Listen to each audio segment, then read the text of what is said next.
Am I live?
Hello. Hello. I'll say you. I don't know if I'm live or not. I'm trying this out, but I was compelled today to, to kind of get this started. I'm trying to figure out where I'm looking. I'm never good at looking. I suck at this, looking at the camera, like with the phone. Oh, I am live. What? This is crazy. Okay, this is awesome. I felt compelled today. It's a rainy day, and there are things that I've been wanting to do just to organize the Accawmackes. However, weather may put this off a bit for me today, so I figured I would communicate about what's important. And I wanted to wake the giants. Wake the giants that we are. Okay? I'm disturbed. Okay. So basically, this is it. Last year, when I sought to organize the summit for the indigenous people in Virginia, are the Accawmackes the same as the women? No. But, I mean, we're all of the Powhatan nation. We are all of the Powhatan nation. And so in that sense, yes. And we're all Cherokee. So in that sense, yes. So, and the Accawmackes, we have a really strong history, and we have a really strong sense of, genealogy. So, I mean, we have the ability to stand for a lot of people. Like, we can stand for you. We can stand for everybody because our genealogy is so on point, and our history is so out there and so in your face that it's really hard for anybody to say it's not. You know what I mean? You can't really question the Accawmackes. You can't really question it. And I was really driven last year just by the ancestors. The ancestors, I felt like I was, and I feel I was possessed in what I was doing last year. Last year, it was totally out of body. It was completely out of body. I was doing things because of the ancestors, and I didn't quite understand, the whole drive to have this summit. And then people didn't understand it because, like, who am I? I came out of nowhere. I'm trying to put together a summit. Some people got in their feelings about it. Some people were disturbed. I did not even know there was an indigenous movement. I didn't even know there were people online talking for 12, 15 years, people in different communities, areas of the country, who were organizing people indigenously for 15 years. I've always known that Cypresses were Indian. What I didn't know, what I wasn't aware of, my family, is that all four of my grandparents had verifiable facts, and every day more and more verifiable data and information that we have that we are the Accawmacke Indians.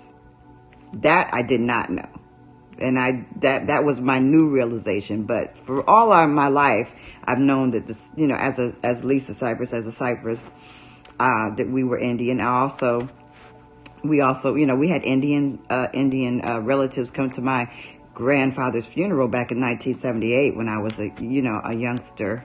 And they came in their regalia, and they came from Florida, from the Cypress Indian tribe. So, as we know, as far as my small little family, my parents, my cousins, and all that, we know, we're aware that we could actually, in essence, petition the Big Cypress tribe, because our people migrated there from Virginia back in the 1800s. Okay, so, but that's neither, but in reality, Seminole means a mixture of people. It's different nations together. So, you have the Cherokee that moved from Virginia, North Carolina, Georgia, all over the place. People came from all over to fight with the Seminoles. They composed the biggest fight, the most successful fight that we had as a people are the Seminoles. Okay. And those people were of, many nations. Okay. So, yeah. And a lot of people are of that mindset. Let's, look at your roles and try to figure out what role you belong to, and try to, become a part of these established roles or established quasi-recognized or recognized nations. But this whole game is changing, y'all. So when I started last year, it was more about, we're Accawmackes, and we have a homeland on a peninsula, and we have all this history and genealogy, and the ancestors were like, you need to go back, you need to claim this, you need to have that, we need to reestablish ourselves. And the thing about it right now is like, now you see what the world is doing. I don't know if y'all see what the world is doing, but coming together last year, we did the summit. People came from all over. People came from California, North Dakota, Ohio, Florida, Georgia, Alabama, New York, Philadelphia. People came from all over. People came and from my family that I was shocked. People who were in their 70s, people that my aunt that was in 90 came. So people came from all over to the summit. And people came that I didn't know, strangers, and people came, and it was amazing. And we felt like we were levitating, like it was the energy was, it was amazing. We were lifted. Okay. This happened for a reason. And it happened by hook or by crook. It happened despite every obstacle that came in the way, everything. Like me losing my job and, planning the thing. All kinds of stuff got in the way of this summit happening. It happened in October 19th in Virginia, in Northampton, Virginia, on the Eastern Shore. Okay. For those of you that missed it, for those of you that thought, oh, it's a scam, I don't know this person. She's not an indigenous person on YouTube. I don't know her. She don't have any following. For all y'all that missed this, you missed something really, really major. Okay. To have, Tasha She, to have Gabriel, to have, Anu Thunder, to have Carrie show up, of African Americans Ain't African, to have him support this. This was amazing, and to have them all come together, to have us all hanging out and feeling like family, like not knowing anybody from jump, like that was amazing. Okay. It was meant to happen. And it did happen. And it was sort of supported by my siblings who didn't understand what the world I was doing, or I didn't understand what in the world I was doing. Do you understand? This is what I want everybody to understand. Because I don't know if I don't even know what I'm really saying. But when you connect with your people, when you recite their names, when you do your genealogy, when you speak their names into existence, into the energy, into the atmosphere, you are You are vibrating. Okay? You are vibrating. You are creating a power just by the fact that you have done the work to connect with them, and you know their names, and you are reciting their names, and you are calling on them. You are creating an energy that you don't understand. It is amazing. And I was pushed like a crazy person. I didn't sleep. I literally barely slept for 6 months because getting the people together, getting that summit was just like everything.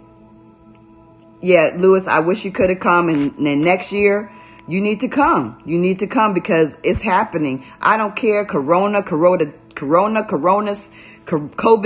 25, COVID 20. I don't care what happens. It's happening. I don't care if it's just me and some huge tents and some daggone, whatever, music and some, I don't even know. But we're coming together no matter what this year. Okay, it's happening. On the weekend of Columbus, formerly known as Columbus, the Columbus Day, now known as Indigenous Peoples Day.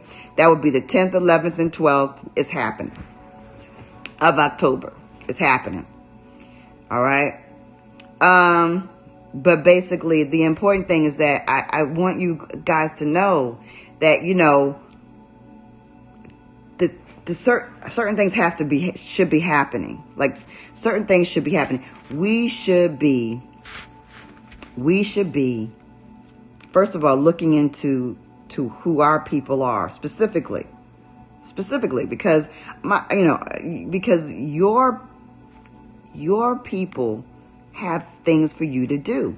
And it's so crazy because I have a friend that I work with for years, and evidently, I don't know, how people low key have different issues, but she shared with me that she had a dream about her ancestors being Indian, and somebody in the islands. She went to Jamaica, told her that her ancestors were trying to reach her, and they had, stuff for her to do and inventions and things that she needs to know.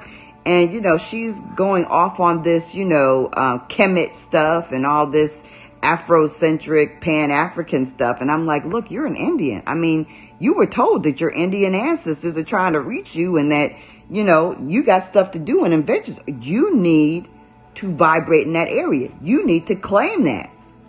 By you going off and doing all this, Kemet stuff and all this other things and being distracted by this Pan-African stuff, you are not vibrating towards your ancestors.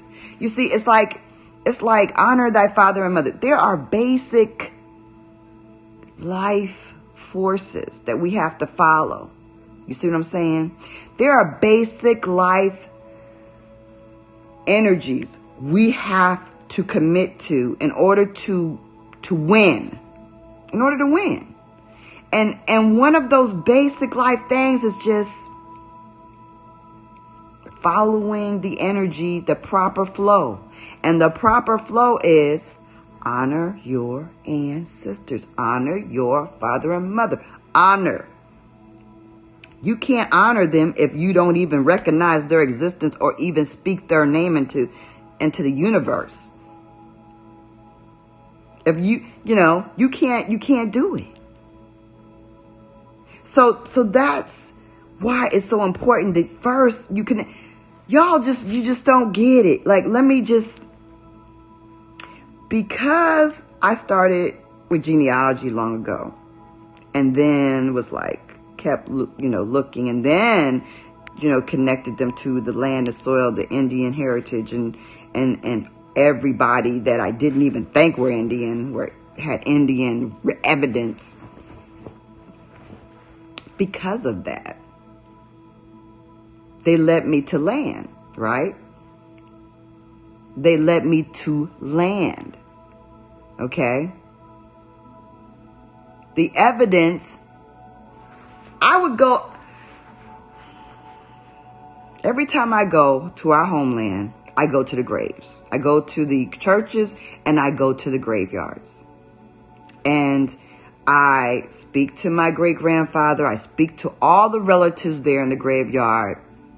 Sometimes I may bring like a crystal, or sometimes I'll bring a big, $50 or silver dollar or big quarter, a bunch of quarters, and, throw them on the ground or throw them on top of the headstone. I actually promised that I was going to clean this headstone, but I haven't done that yet. So next time I come, I better bring some bleach and get to scrubbing. But basically, I commune with them. I commune with the ancestors, right? And I make certain commitments, and I thank them. Okay? Not that you're worshiping them, but you honor your ancestors. It's not worship, okay? You honor them. And then what did our ancestors do? I was perplexed in the ancestry of the Accawmackes. Because let me break this down to y'all. The Accawmackes have a history that we had the first reservation in the nation. Okay? We had the first reservation in the nation. 1640. Pamunkeys, everybody else, nobody. Number one. Okay? Was it for us? Was it a prison camp for the Pamunkeys and the other people that were out? It was a prison camp. It definitely wasn't a good thing.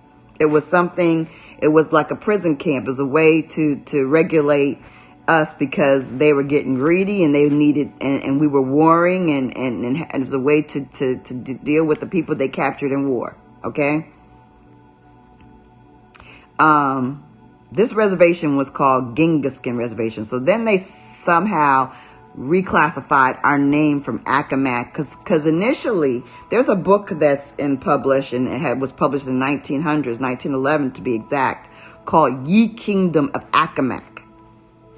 Ye Kingdom of Accawmacke is the actual spelling that we use for the Accawmacks. And trust or believe, I don't really give a lot of weight to things that are published after 1830, because after 1830, that's when the Nat Turner uprising happened, and it wasn't an uprising, it was an Indian war. After the Nat Turner Indian War, all bets are off. Then everything became about hiding the Indians, renaming the Indians. So everything that's written after 1830 is all kind of, you got to you can't trust it. You have to really pick through it. You have to use like magnifying glass to figure out what's real and what's not after 1830. Okay? You can find some truth and evidence in the 1600s and in the 1500s, and in the literature written and some of it written in the 1700s. For instance, in 1708, the then governor of Virginia stated that very rare is it to see a Negro ship in this country. He didn't even say in Virginia, because I actually misquote that a lot of times and say in Virginia. He said in this country. It was rare to see a Negro ship, he said in a letter.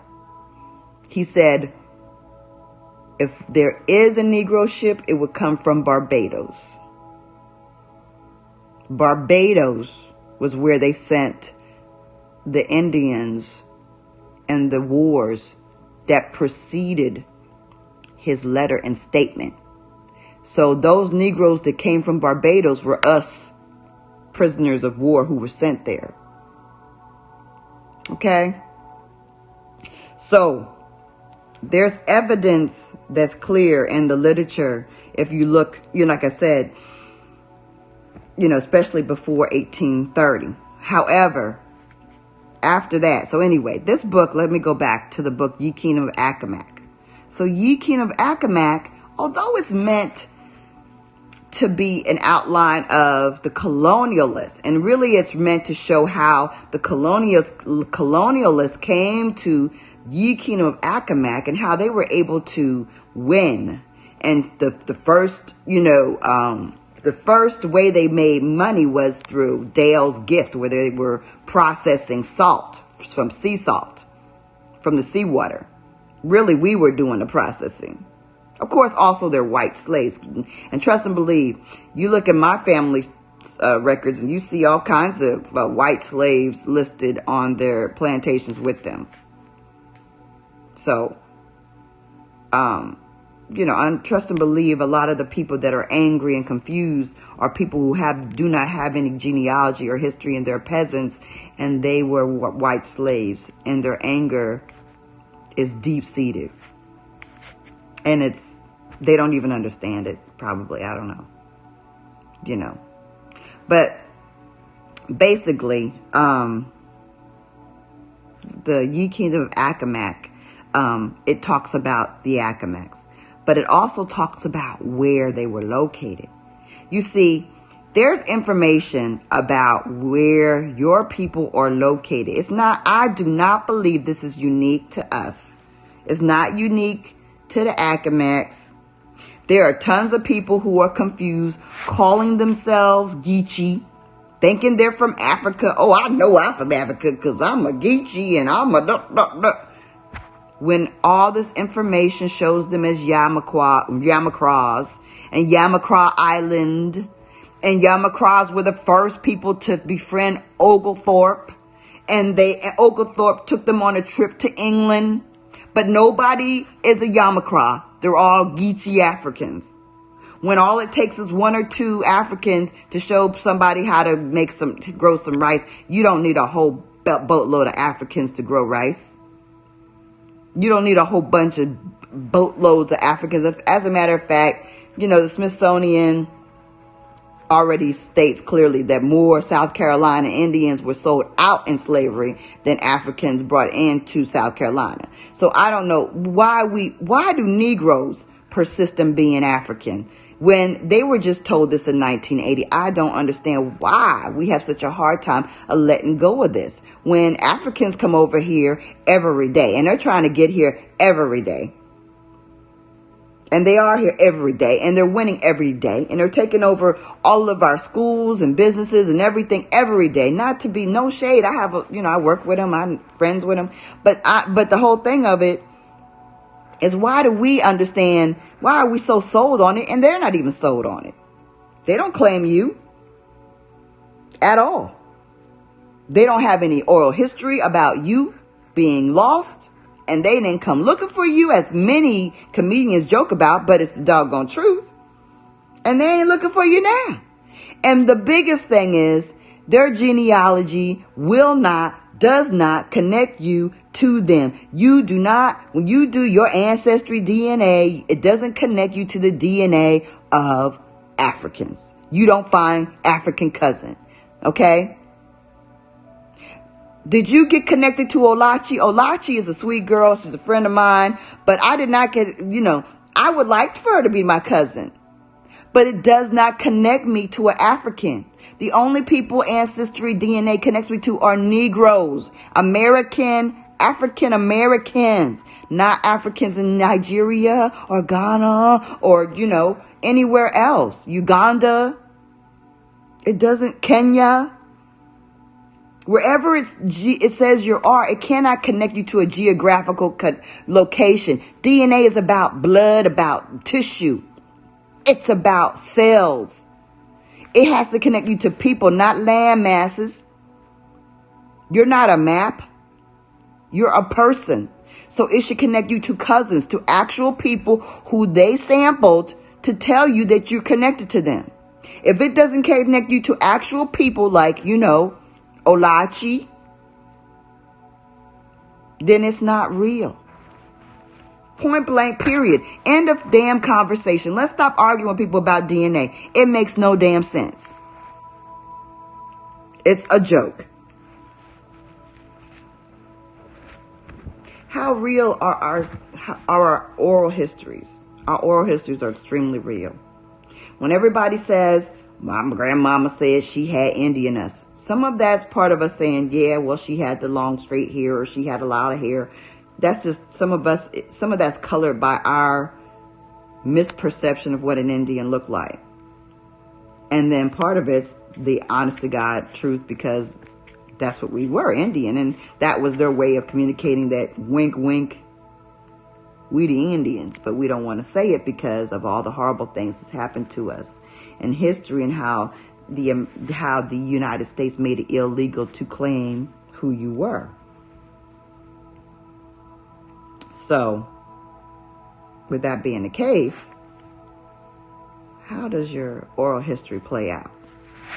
In my oral history, we were told that in my mother's side of the family, they are dark complected, and we were told that my big daddy, my grandfather's mother, came from like Trinidad or something. Her people did. In my genealogy, it bared true that it looks like her people did actually come from the islands in my genealogy. Okay. Not her, but like her people. When in my DNA that my daughter brought for me for Mother's Day or my birthday or whatever, which, it connected me to a Trinidadian woman as a cousin. Oral history.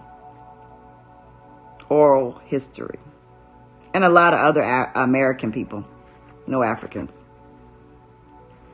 Because we are the Indians. We're not connected to these so-called land masses that they claim that we're connected to. Okay. How do you guys move forward? This is becoming real crazy in this world. What people don't understand is with this coronavirus and all this fear that's being generated in the world, it's supposed to paralyze the indigenous people of this planet. It's supposed to freeze us in fear. It's supposed to keep us from vibrating and coming together. First of all, we can't come together. Why? Because of social distancing. Yeah, you got to stay away from each other.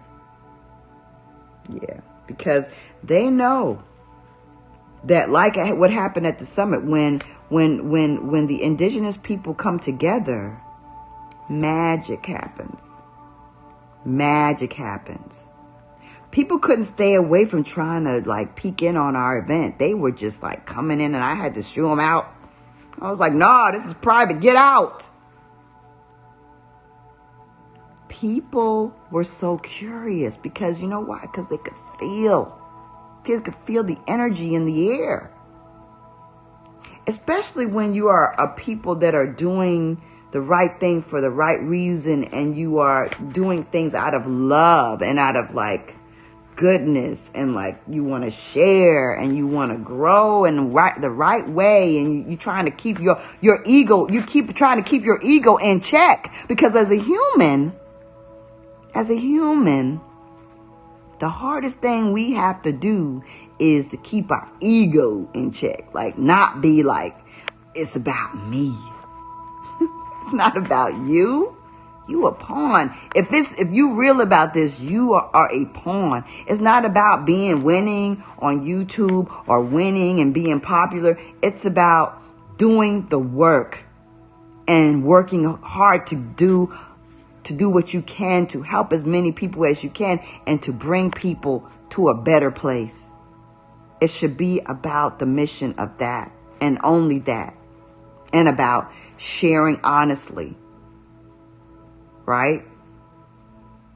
Because trust and believe, fam, that people throughout time, from the 50s, 40s, 20s, have been claiming their Indian status and being very selfish. Very selfish. All these native tribes that we see, no shade, but they just picked their first cousins. Few first cousins and said, we're Indians. We're this, we're that. And they were able to organize around that claim quietly. They cut out their darker skinned, nappier haired cousins and said, we're Indians because, we got the complexion for the connection. We got the look that you want to know better. We got the look, They had that. And they continued to marry so that they would maintain that image. And meanwhile, their cousins, their first cousins, the ones that didn't really deviate from the script of the original people, were sitting right there next to them in poverty. Maybe not in poverty, but maybe winning. Because you know what? We win as Indians, despite things. Despite everything, we win. But their cousins are right next door, who are sitting up there being called one thing after another. Colored, mulatto, colored, black, Negro, African American. They're being called everything. Meanwhile, they sitting there claiming that they are, whatever Indians. I'm not going to name a name of a tribe, but you know what I mean. And they cut their own family out. How it works for how we're working with, how the Accawmacke family is working with the other Accawmackes, is that we're trying to find people. We are digging them up. When I go into his genealogy records and find last names, surnames from that land base in Northampton County, I go looking on Facebook to random people that actually either live in Northampton County or have like cousins that they may be Facebook friends with. I dig them out. I try to dig them out. And I'm like, look, you might be an Accawmacke Indian. They don't know me. They think I'm crazy. They ignore my message sometimes. But sometimes they say, oh, okay, I'll be interested in the genealogy. Let's talk.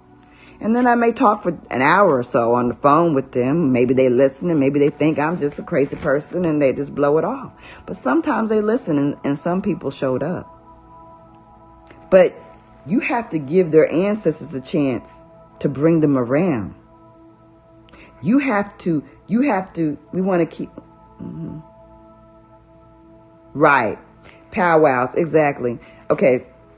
You have to bring, I'm going to go talk to some of the comments that are in the chat. You have to bring them around. You have to reach out to them, and their ancestors might pull them the rest of the way, because you know what? The ancestors are compelling you to reach out to their babies, to their people. They're like, Lisa, go get him. They're like, Penny, go get him. They're like, Dean, go get him. They're like, Chanel, go get him. People that are of the Accawmackes, Naomi, everybody who, Joyce, my cousins are being compelled. They're being compelled and they don't even know why. They're being compelled to speak about who they are and to reach out to people. And that's what you're supposed to do. You're supposed to be, it should not be something that you just do on YouTube as a hobby or as your interest, as your thing. Yeah, Chris Brown is a Pamunkey. They did do selective breed. Yes, they did. Exactly. Let's not talk. I don't want to dig on people like that. And that's what they did. That is what they do. But not only that, yo, what you don't even realize. This is the crazier stuff. There are people that claim Indian and don't even have a tribe, and who were awarded land and stuff, and who don't even have a claim of being like an Indian tribe or anything, or not organized in that way, but just were awarded property based upon their claim. And they keep it secret. But the thing about getting stuff, whether you're a Pamunkey or whatever you are, Nottoway or whoever you are, and you claiming stuff and you excluding certain people, you're like, nah, we don't have any records of you. When you know in reality, there are so many names that encompass who you are. How can you deny that if this daggone Smith or this daggone Johnson was living and has genealogy records right where your people's village was, how can you sit there and act like, oh no, that's not part of our original organization, so therefore no, you weren't one of us? Like, come on. But the thing about it is, when you deny the ancestors and when you do things that cut out the true original people, you can't win. That's why they stagnant. That's why they ain't really vibrating on that high level, doing them high level things that they should be doing. Because when you do things in secret, when you lock it up, you lock out your blessing as well. You lock out your good things as well. When you lock others out, you lock out good things coming to you too. You cannot lock it up like that. And we have see, the European have poisoned us with the doctrine of lack and the fear doctrine. So we are vibrating in this whole mindset of fear and lack. We're going to have less. We got to hoard. We got to hide. We're going to have lack. We never vibrated that way. And now it's like, it's so ingrained in us. Like, the most indigenous people are the most fearful. They're sitting at home. They don't want to go out and meet with nobody. Because we have bought into that whole fear doctrine, that whole lack doctrine. When the universe for us is never about lack. It's about abundance. It's about abundance. The grocery stores don't have none of that nasty ass bread, right? So what? We got all kinds of wild vegetation out there that is abundant. We need to focus on relearning how to use it. There's no lack for us ever. Only abundance. My spirit creature, my spirit animal is a fox. I am COVID nursing, okay? Almost every week I go to the hospital, and it's like not in the country. It's in like an urban area.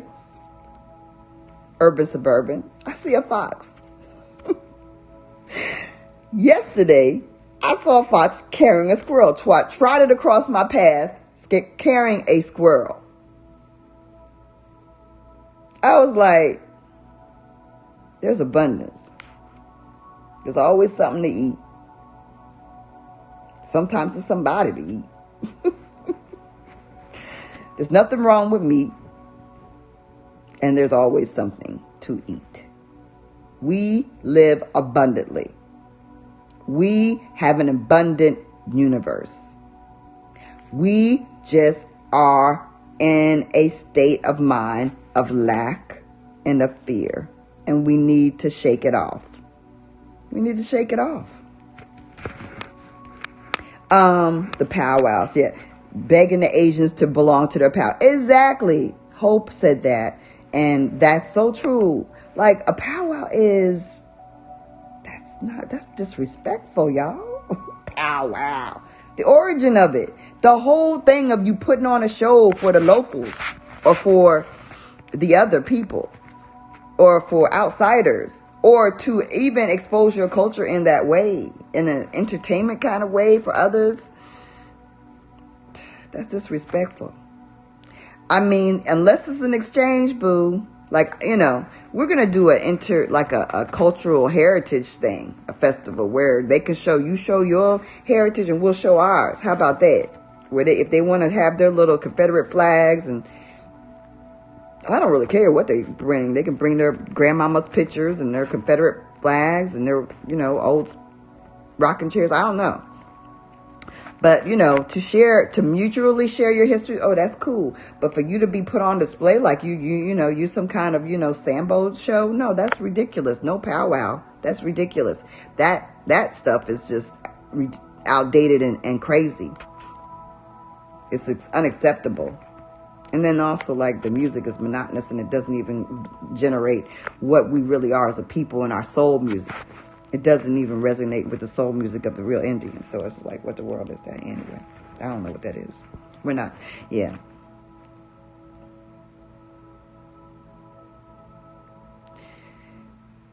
Genealogical records are lost. Well, I don't really believe a lot of genealogical records are lost. Really, y'all, I really just believe that we are really just not looking. And time is of the essence to really look. Really, it really is. It really can't. and you know, because what, I mean,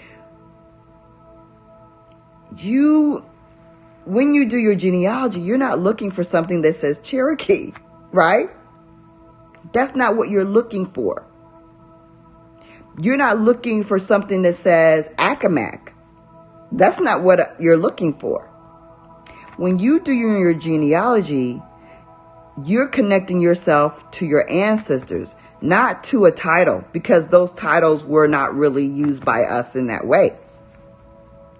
You need to connect yourself, like we talked about just earlier, to your ancestors, to the people, not to the net title, not to Cherokee or to, you know, anything like that. Because when you connect yourself to the people, you'll find who they are. For instance, yesterday this week I did a video for the Accawmackes talking about genealogy, where I actually went into the ancestry and started to, which I can do again for this live, because y'all would probably find that fire. I went into the genealogy of the Accawmacke, or just went to Ancestry and just did a real quick search, okay? All right. This is fire. Y'all gonna find this to be fire, probably. And what I did was, in doing it, I found out that my other parent actually is connected to the same plantation that my mother's mother is connected to. So essentially, this week I found out that both my grandmothers are connected to the same plantation. How does that help me find out who the Indians are? Well, finding out that my people are connected to the plantation helps me find out who the Indians are, because the Indians are the people on the plantation are the Indians. And as you research general history, see the thing about it, y'all looking for like some kind of roll or some kind of list or some kind of genealogy that actually says Indian. And sometimes you got that. Like I said, there are some people that actually have like military records where they claim both being Indian and having American dual citizenship or something like that. There are some people that are blessed with that kind of stuff. But the reality is, the real information is in like just general ass records, like just general ass records like this. All right, let me see where's my switch? No, I don't know how to use this stuff. Back in. It. All right. Okay. Stuff like this. You see, this is a cousin's marriage record. Okay. Just by looking at general records like this, you can find out your genealogy. You can figure out where you belong, because just by having records like this and looking at the censuses, you can find out a lot. Like, for instance, in this family, I found out that, I was being nosy. I was like, well, how are this certain family connected with my family, right? And in my looking at these people, like my Isaac Bagwell, this is Isaac Bagwell. That's his actual tombstone, okay? I go to Virginia. I told you I talk to my folk, okay? Let me show you, okay? I talk to my folk in Virginia. Y'all feeling this? Is it getting real for you? I talk to my people in Virginia. I go to their grave, okay? This is Isaac. This is not the person that, I have an ancestor that led me to land, okay? We could talk about that. We can talk about it today. We can talk about it another day. Whatever. I know I guess I'm lazy. Well, how are you lazy? How are you lazy and you do genealogy for a living, Lord child? I don't even know what to tell you about that. But let me tell you, this is the thing. Let me break this down. Let me get some of this sound down because I've got this 42 megahertz stuff playing, trying to keep the vibration positive. And so anyway, with that, this is his grave. Okay, and looking through Isaac Bagwell. The Bagwells go all the way back to being on the Genghis-Khan reservation. Okay, he descends from Edward, who is listed in books that were written by anthropologists who went to Virginia and researched court records and found his ancestor as being an Indian on the reservation. Okay, your information is going to come from you doing the work of your basic genealogy. Isaac was on a plantation. Isaac has a father named Isaac. Isaac is related to people who actually married Smiths who were on the plantation. The Smiths are on my dad's side of the family. My dad's mother. My dad's mother's side. So then I come to find out this week that my dad's mother's side is also connected to this particular plantation that this Isaac was on. Why does the plantation tell you who the Indians are?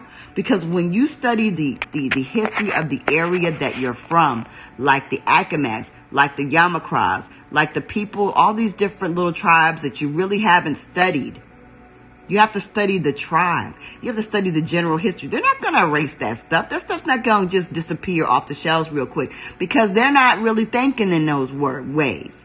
They may be thinking of your records that lead you to roles or whatever, but they're not thinking in the general history of their area, of those documents. They ain't got time for all of that. So basically, you have to. Well, a lot of this love legacy, this is all online. I mean, the courthouse there in the Eastern Shore in Eastville, Virginia, have the oldest continuous court records in the nation. So yeah, they're lovely. But I'm gonna be honest with you.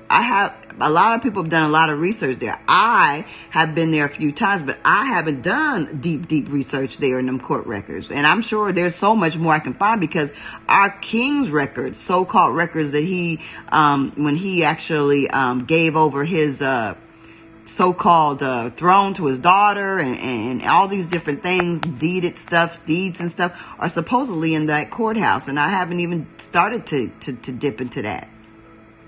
But just basic stuff from a distance, getting the books that have been written about your peoples, areas of the country, not just about them, but about the Indians.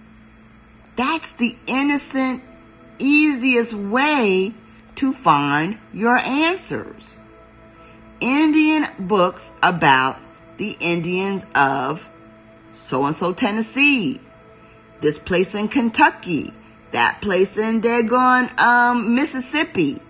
That's how you find out the details. This place in Georgia. That's how you find out the facts. Because as you look back at these plantations, what I found out from Ye Kingdom of Accawmacke, which, like I said, it was written, I'm going back to that, which was written back in 1911, not to be totally trusted, but trust and believe it was written as a book to outline the colonialist facts. Okay, not the facts of the Accawmacks. When they talked about the colonialists, they inadvertently talked about who obtained what land was deeded to what families, what plantations were established when and where. And they actually said that this land that is now a certain plantation was formerly the major village of the king of the Accawmacke Indians. Booyah! Booyah! The slave cabins came to be at the main village and in the area where the main people of the Accawmackes homes were. The homes turned into slave homes. The Indian homes turned to servant homes. The Indian homes are and were the servant homes. So when you research these former slave areas, these plantations, that's how you find the Indians. These records, you have to do the reading. And you don't have to read a lot. Like, I'm not going to lie to y'all. I'm not a big reader. I'm not like deeply in books, but, I seek and search. I hit and pick. I'm not deep in it. But the main thing really is to vibrate and to be led, not to be like, to listen, because like certain people in your family want to be found. There are certain people in your family that don't want to be found. Trust and believe that also. I do tell people this. Like, a lot of times if the genealogy is really hard and you're getting complicated and frustrated, they don't want to be found. Leave them alone. Leave them alone. There are certain people that do not want to be found. They may have done some things that they are not really proud of. They got some issues that you don't even want to know about. They coming from places that they may not be all that great. Certain people don't want to be found. That is okay. That is okay. But what you have to do is you have to vibrate with the people that want to be found. Okay. When you do, look at censuses, okay? I hate this damn heritage thing. What is that about? All right. What is that? I can't stand pop-ups. What is that about? Okay. I don't want to view I want to view the record. Okay, so it says, look at Isaac Bagwell. What is he, y'all? What is he? Oh, it moved. He's a coachman. That means he was highfalutin, right? Actually, as you go to the 1900 census, he's actually a butler, so he's even like higher. But anyway, this is, he was born in 1850, so he's born a little, and then I will also understand these names, these dates are questionable as best, because we look younger. Okay, we look 20 most times, even today, God willing and all, or whatever, great spirit willing. We look 10 to 20 years younger than what we really are. So you trust and believe with their good eating and good living, they look way younger than what they were. So even though they say about 1850, the man probably was born 1830 in reality, These dates are really just, they're just guesstimates, okay? He's a mulatto, you see that? That's your Indian, right? I mean, that's really it. Location, and the nation. You got it, right?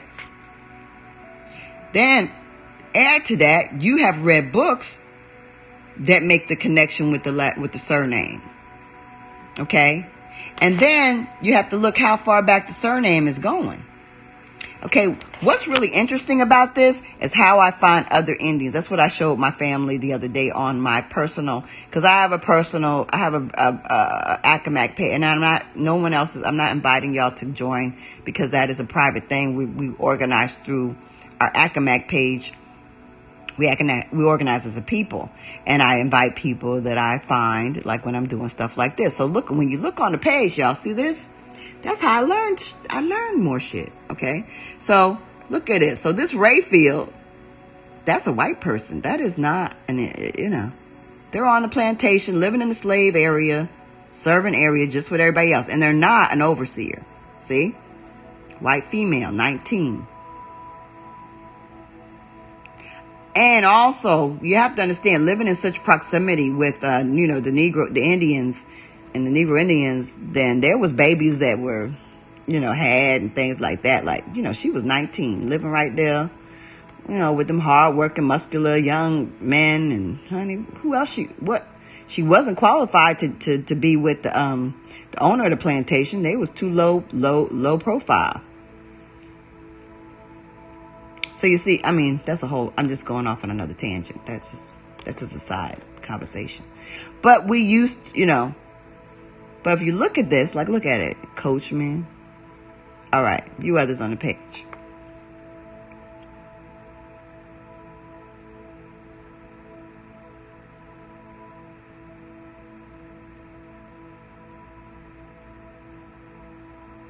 I need to install Ghostery on Chrome. Oh my God, Love Legacy. You know how old I am? It's just hard for me to just even function. I have to install something else. I might lose my mind. Anyway, I'm just trying to be honest. Anyway, the Smiths. That's when I told you, I said, oh, Smiths. Like, that's my I am arena, which is why I call myself a Lyran on Facebook, Lyran Cypress, because Rena's my middle name. Rena is the name of my grandmother, who I'm named for, and she's a Smith, right? Rena Mae Smith, and she's related to these Smiths that are in the Eastern Shore. This one county, y'all, this one county, pretty much, and a half a county. That's what the Accawmackes are. So that's all you're looking for. You're looking for your county. And you're looking for the county with the most information in your family, because you're not going to necessarily have, like my family has both 5 parents from the same daggone county and all 4 grandparents from the same daggone county and all more and so on and so on. Everybody's not going to have that. You're going to have somebody from Mississippi, somebody from Georgia, somebody from, Massachusetts, somebody from, Indiana, somebody from Ohio. That's the way yours may be. But what you need to do is you need to find those that want to be found and find those that are compelling you with the most information. And that's how you find out who you need to organize around. And you really need to do it. Because we need to make strong identification and strong connections with those that want us to be connected. It's on a spiritual level and it's on a political level. My dad's friends and family were Nottinghams. Okay? You see how these Smiths are connected to Nottinghams and Alfred, and maybe he changed his name, or da-da-da-da-da, or they're connected. All these things show your connections, okay? But what's crazy that I discovered is this mulatto, another Indian, was on the plantation that I thought it was just my mom's people. But it turns out my grandmother on both my grandmother's peoples were connected to the same plantation / the original chiefdom of the Accawmackes. Bowya. Why am I feeling so strongly vibrated to make a claim at this plantation? Not because I'm a descendant of slaves, but because the Indian people in my family is not just one grandmother, it's both my grandmothers are connected to this land of where our chief, our king, and our king willed his kingdom to his daughter, Nanjua. Nanjua was the next empress of the Accawmackes. Just another side note. A side note. Okay? Oh, you have one county relatives? That's cool, Hope. In Alabama? Oh my God, please. And Hope. Like, oh my God, Alabamians. I live in Georgia. Okay, I'm in Jersey now. But I live in Georgia, and I am dumbfounded by just the information. They know, y'all, they know so much. They know, they go so hard with the number of Indians that they know, that they have used in Alabama, that they went and did a whole fake slave ship thing to try to convince those daggone Indians that they're from Africa. That's crazy, y'all. The Clotilda, that was all to front because they were getting ready to succeed from the Union, and they wanted to make sure that their Negroes were in check and knew they were from Africa. That was crazy. To have somebody that knows they're Indian in Alabama is a powerful thing. You have, Hope, you have a big job in front of you. Like, seriously, you have a big job in front of you, Hope, because seriously, with that, you know, it's about talking to people. Like, it's, you know, like my car broke down here when I was in I got a lot of real shit happening in life. Like, I got real life stuff. Okay, so my real life stuff is my car broke down here when I was in a couple of times. This is my second time since I was here in New Jersey. So I've been taking Uber, which, you know, the corroded is a whole nother subject, which I will not go get into. But basically, these people are scared as hell. And the other thing is that I use it as an opportunity to talk to people about being Indian, whatever they are. If they're Middle Eastern, if they're white, if they're Negro, I don't care. I talk to everybody. And if I don't feel comfortable talking to them, I get in a fake telephone conversation and talk about being Indian. Okay? How about that? Because we have a bigger mission. We got to talk to our family. Oh yeah, that's a lot of work right there. But we also need to inform the public, okay, that we're woke and that we coming and that we here.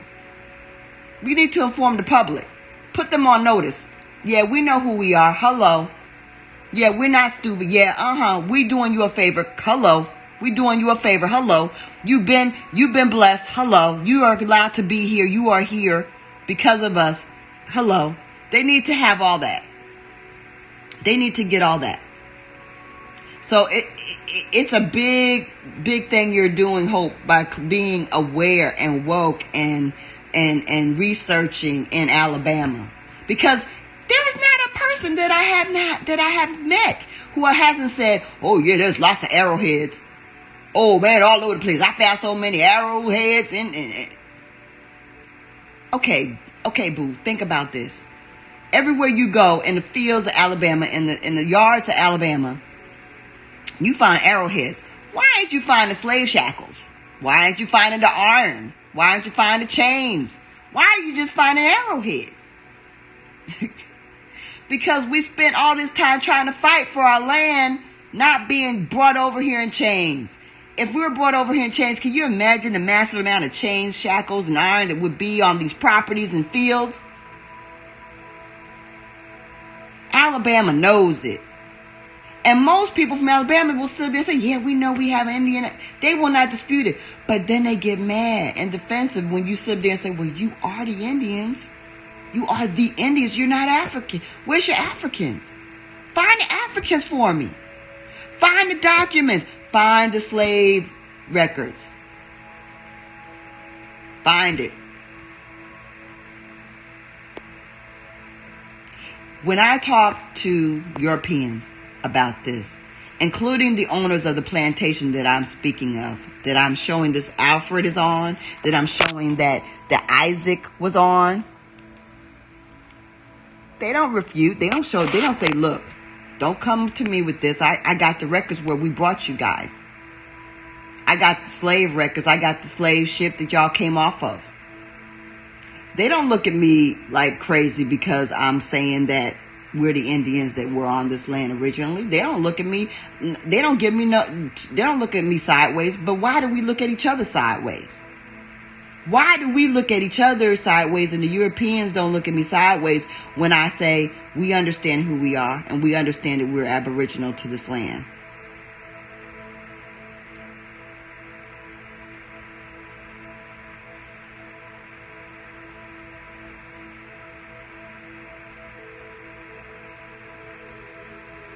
"17 boys and girls. Wow, that's awesome." My grandmama was... I feel for her vagina right now. Feeling the pain of 17. I mean, that's amazing. Oh my God, y'all. This is... Woo, that's a lot. It's really... Her uterus. Wow. Creek Indian Territory. Okay, that's awesome. Creek Indian. I love that. I love it. Yeah, I mean, oh yeah, and that's the other thing, the different spelling of names, the changing of names. There are people that totally change their names. Like I said, things happen to people. People were tortured. This whole thing of being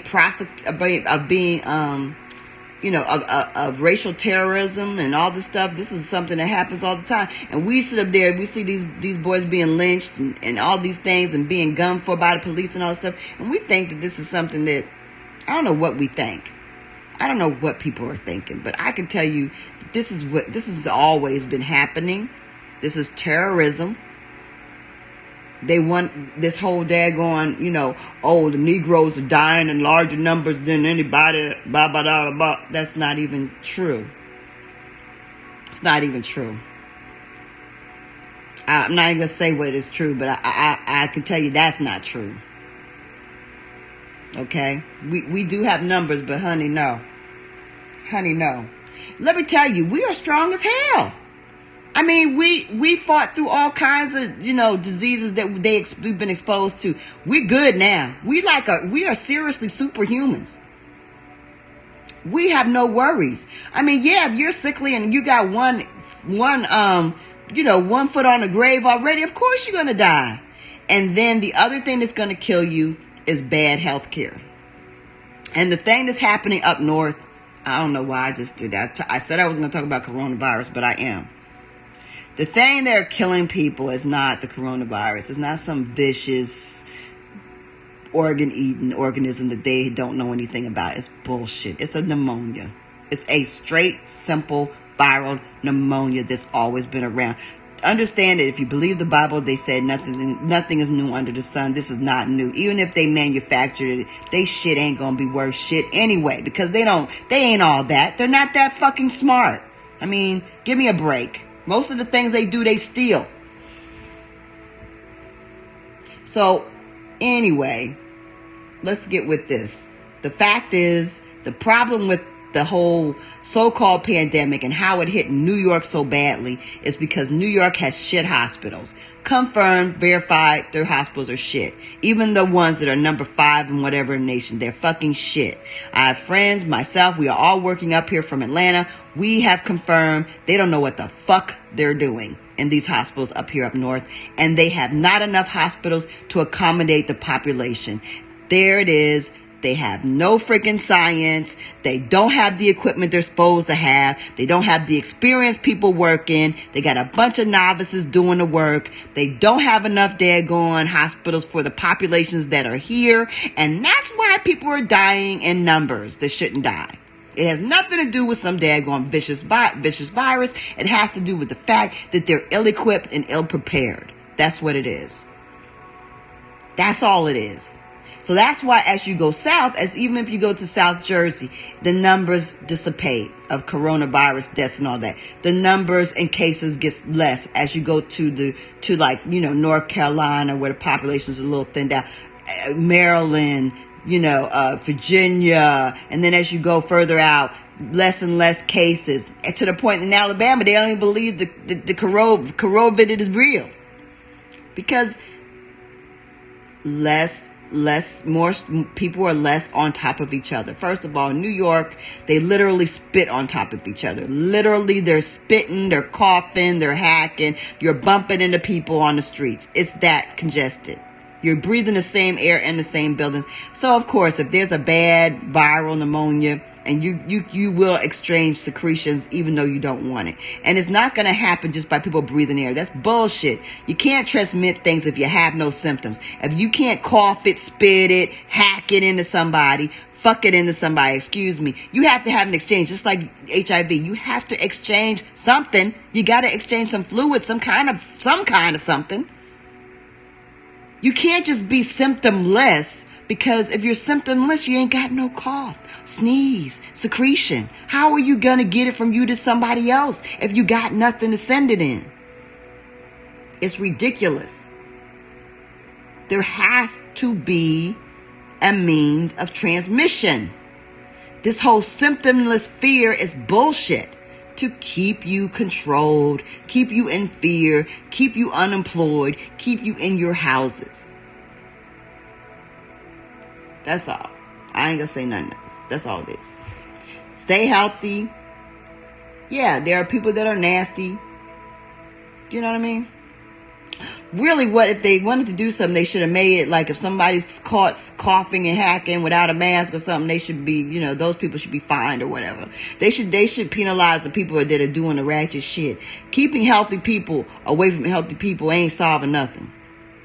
So a healthy person can't give a healthy person nothing but a hard time. Anyway, enough of that. Well, anyway, looking at the Alfred and all these things, what I'm saying is that my point of this is that it's very simple to find your Indian people. You don't have to get a headache about it. But the most important thing that you have to do is start talking to your family. Start talking to your friends. Start talking to strangers. Start identifying yourself clearly at work and amongst strangers and people of what you are. Get the word out. Because the more the word is out, the more power we have. The more people that understand it, the more powerful we are. The more that you connect with the names that are in your family, the more they can help you. Alfred helped me. Alfred helped me. So now when I go to Virginia and I look for Alfred, I'll be like, yeah, Alfred, there you are. There's your tombstone. Hey, Alfred. Hey, Esther. You know what I'm saying? You can resonate with them. You can vibe with them. You're like, yeah, I found you. I saw you online. Now I'm coming to see you. Now I'm coming to the grave. I'm showing respect. You see what I'm saying? That's how we have to move. We have to start connecting in so many different ways. Connect with the people of the past. One person will lead us to so many more. It doesn't take a lot. Put one foot in front of the other. It doesn't take a lot to make this progress, okay? It doesn't. But it's important that you connect with your real folk. I mean, it's all good to call yourself indigenous, but when you connect with your real folks, that's when the movement starts. That's when they start moving you. They start moving you, and you're like, wow. Why can't I sleep? Why am I looking at this? Why am I looking at that? Why am I doing this? Why am I looking at that person? Why am I thinking about this? Yeah. So, I mean, that's the whole thing. It's like, talk to your family. And, they're not all going to get it on the same level. But whatever level they get it is good. And just being informed is important. And the most important thing I feel, I talk to my old, to the elders and to the young, but I really am trying to make a point of connecting to the young, because right now we need to build. We need to build I want us to build ourselves. That's why I said, please reach out, identify, get to know, do your thing, find your people, reach out, connect to everybody. Because let me tell you, in your family, you may have a lot of ain't gonna do shit folk. I don't know what your family's like. I don't know. You might have a lot of really proactive people, but you might have a lot of people that ain't gonna be nothing, ain't gonna do nothing. I don't know. I don't know.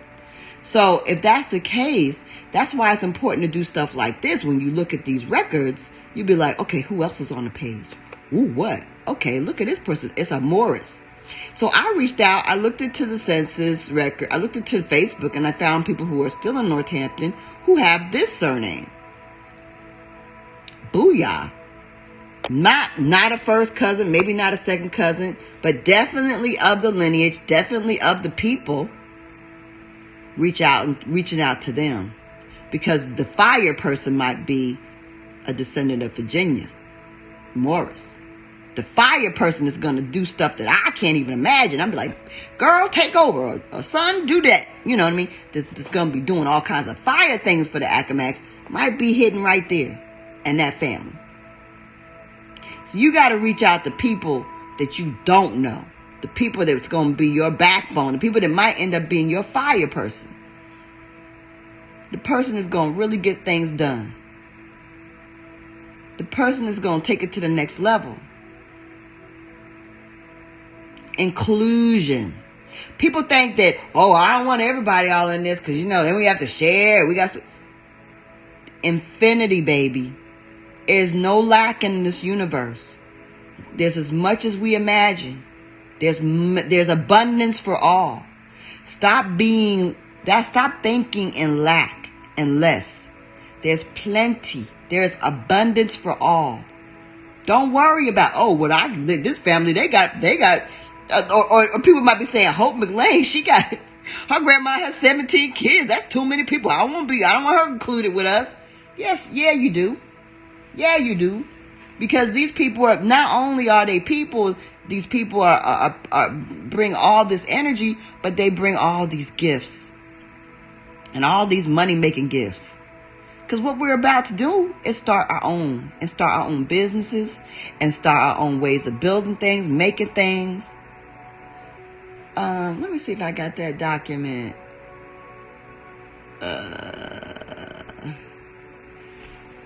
to think what I did with it. I don't even know.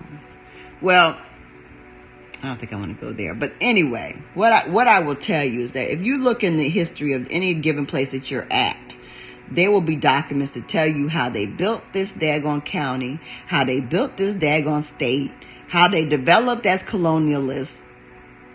And I'm like, shoot, that's how we need to move right now. They came here, they saw, they investigated what could be made out of this plant, what could be built out of this plant. They got it from us. They learned from us, everything. Now it's time for us to go back and reclaim all that we taught them and do it for ourselves. That's all it is. Reclaim what we taught them and do it for ourselves. That's all it is. That's all we need to do. Okay? It's about getting back to basics. It's about building in a different level. It's like anything that you do, and then as I say to the Accawmacks, anything you do for yourself, you can do for anyone. You can do for everyone else, you know?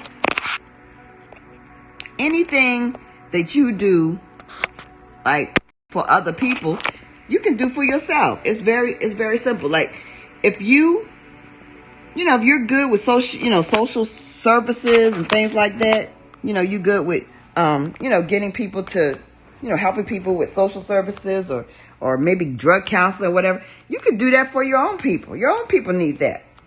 If you're good as an artist, if you have gifts as an artist, or you're a healer, whatever your gift is, if you're a builder, if you're creative, everything you do, you can do it for your own.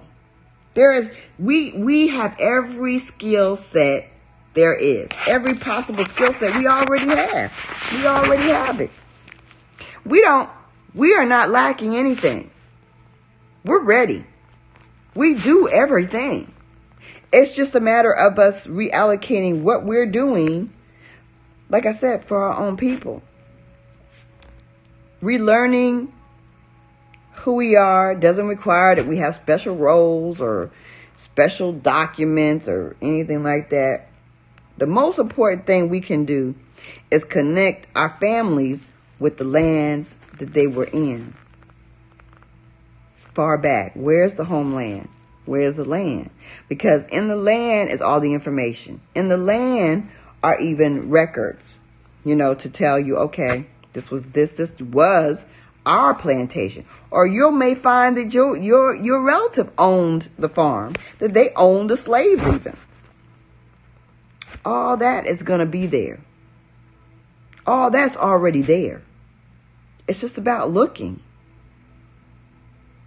A lot of folks, if you look into your counties and stuff, let me see if I got this, which I probably do. I think it's here. That's not it. Here it is. Okay. If you look into your different counties and different places, you can look up, okay, like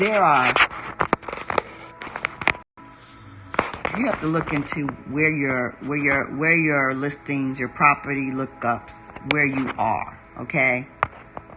A lot of times, just as recent as the last 30 years, there's property in your families that you're just not aware of. You just got to do your property lookout up for your particular place where you are, within your counties, where your people are. It's really not that complicated. Your home. I mean, I don't know how many of you are just getting your unemployment check or home or working from home. You know, I got to go into the hospital every, like several days out of the week. So, working 12, 13 hours at a time. So my time is limited. I have not benefited from having a break from this, during this COVID thing at all. I haven't been able to spend time planning, researching, anything. But if you have the time and you have the, whatever, you have the time, then you need to be looking like, look at this, look at that, do your due diligence to look up your homeland. Once you have, anyway, I don't know, but anyway, basically, I just wanted to let you guys know that the information's right there for you. It's very important that at the very least you figure out your grandparents. Figure out your grandparents. If you figure out your grandparents, great-grandparents, and start looking at the homeland, like, okay, but they came to Chicago, but they were in Mississippi. They came to Philadelphia, but they were in North Carolina. They came to New York, New England, but they originated in, Tennessee. Look for your homelands. They were in Tennessee, but they actually started in Virginia. Those are the things that are going to empower you. And then once you start looking at them names and those people, your family's going to tell you. They're going to lead you. Once you connect with these tombstones and these people and these names and their identities and their souls, once you make that soul connection, let me put it like that. Once you make that soul connection with your ancestors, it's all going to come together. But when we do things like say, oh, I'm African and you're not, and you deny your folks, or when you say you're something generic and you don't really connect with your ancestors, they can't help you. They can't help you if you don't even recognize them. Connect and then start looking and watch what they do. Watch what they do. It's going to happen. But also, I also enlist you to do more like Hope and everybody else and Roach, the chief. My name is Scottish. Well, the Scottish were pushed around with the Indians in a large way because they wanted to get rid of them Scottish people. The Scottish people were. That's why most people that are Scottish, they said that are European, they will say that they're Indian, and then they find out that they're Scottish, but the Scottish were pushed around and live with the Indians a lot of times, and so a lot of times you'll be mixed. You'll have that, Scottish heritage along with your Indian heritage. We have our European, but Scottish is a big mix. As a matter of fact, about the being Scottish, the chief of the Accawmacke was Scottish. He was only 1/8 or less Indian. Okay, so the Scottish were largely the Cherokee were Scottish. They were allowed, the Cherokee were Scottish people that were allowed to claim Indian. So when the title Cherokee comes around and the people that are allowed to call themselves Cherokee understand that they are largely European and largely Scottish. Okay, so that's one thing. But yeah. Thank you, Hope. Anyway, but yeah, so, right. Okay, so what you have now, what's going on with your life now? Right now, on a very large scale, we're sitting here in our houses, on a quarter of land, in our apartments, in somebody else's property, when really there's somebody else who's claiming our land. But we just don't even know. We haven't even looked. Do you understand that when you do property lookup, you're going to find people that are deceased, that nobody's claiming this land, that's in your family? Do you understand that? Because what happens is, okay, so let me explain. Let me break this down to you how this whole thing works. This just on this tip, on this insight. Let me give you this. Okay, like for instance, in my family, there are cousins of my dad's, okay, who were able to, because they stayed in the county or whatever, and like you're in Alabama, Hope, there are cousins that you got in Alabama who, because they stay, there are people I have talked to, Louisiana, who have cousins who have claimed, because they stayed in Louisiana, they've claimed their, stake and connection to this homeland, and so they have control of it. But y'all, these people get old and die.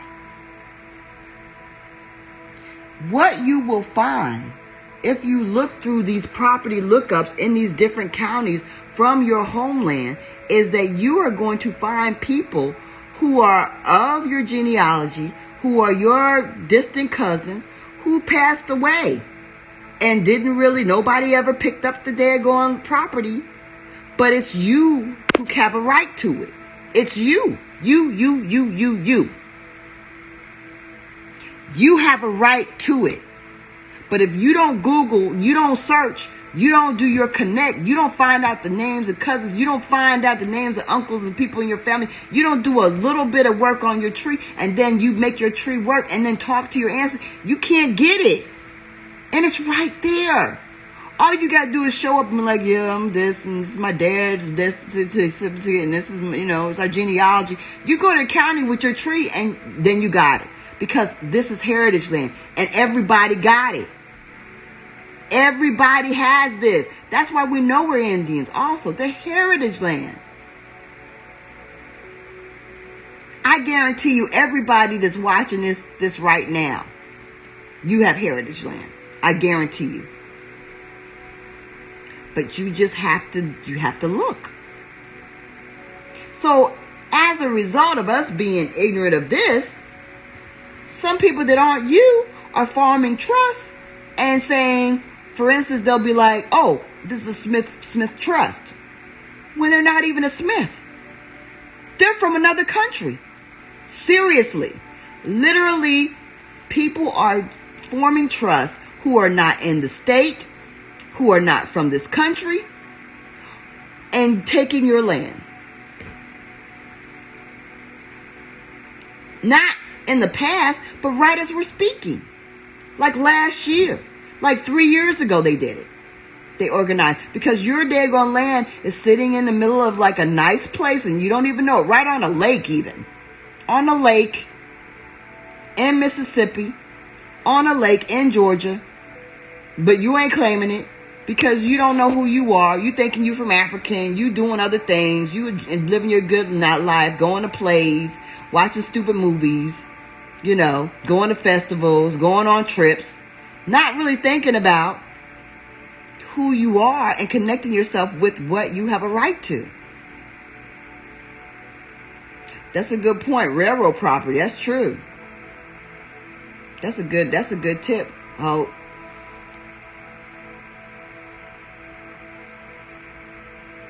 Rojo, like for red.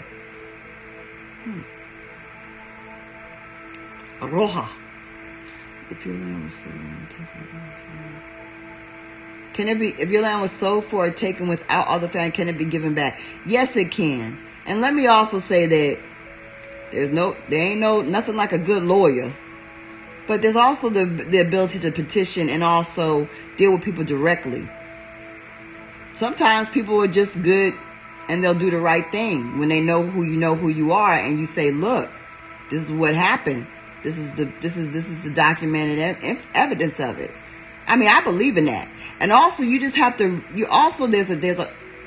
believe in abundance, and you have to believe that you will win. You have to believe that you will win. Yeah, I'm going to get it back. Can it be given back? Oh, hell yeah. You're going to get it back. You have to believe that you will win, because it's not just you. It's bigger than you. It's bigger than all of us. is bigger than all of us.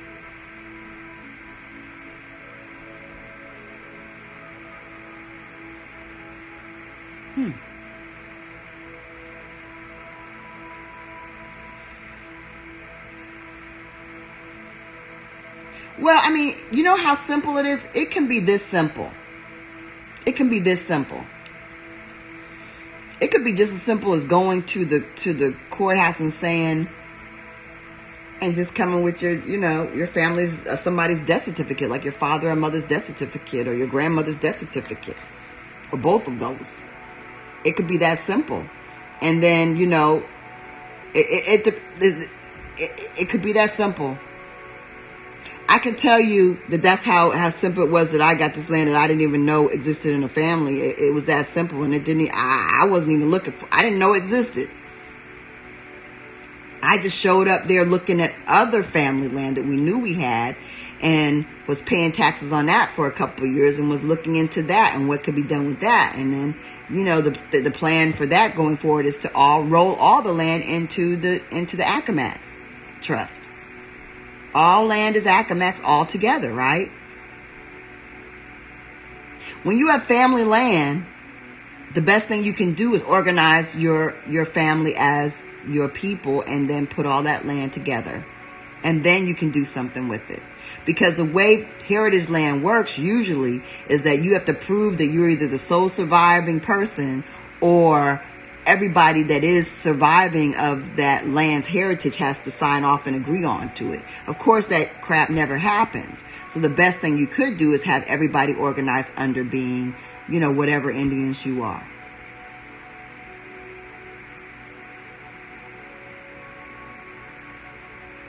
Well, you know what? Going to court, yeah, you can go to probate court, and you can get it given back, and you can, like I said, you can deal directly with it, or you can get a damn good lawyer and have somebody, do that legwork for you,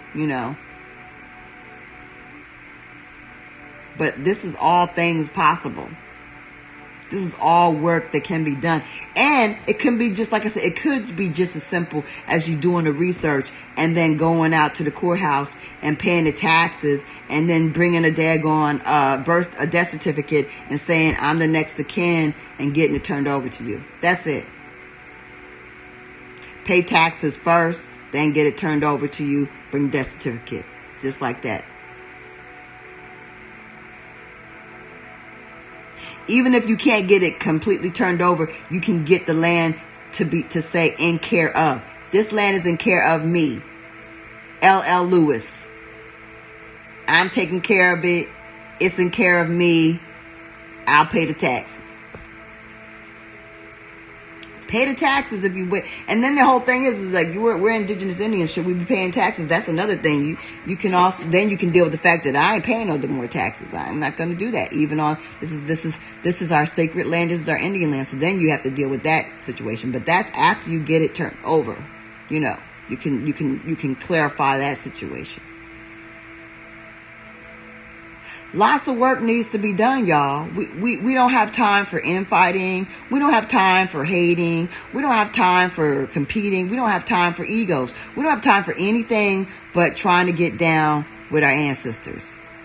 And getting down with each other and finding each other and talking to each other and talking to strangers, letting them know. Because the more people that know the truth, they will understand. And we have to establish our respect in the world. Really, we do. So every opportunity I have to, especially with some of these newbies, these new immigrants that come here with attitudes. What is that about? How you a new immigrant and you got an attitude towards the Aboriginal? That's crazy. I find that extremely disrespectful and wrong. I find it extremely disrespectful and wrong. I do. I find it. How does that happen? How do you recently immigrate the last 10 or 20 years? Really, I mean, most of the immigrants we see today came in the 80s. Most of all these Indians and Africans and all these quasi new immigrants to America came in the 80s and 90s. How does one come and then look at you in 2020? And in 2020, I guess that's 40 years, huh? How old am I? Damn. How can you come in 2020 and then be like, I got an attitude, like I'm not respecting you? How can you disrespect the Aborigine people and you just got here?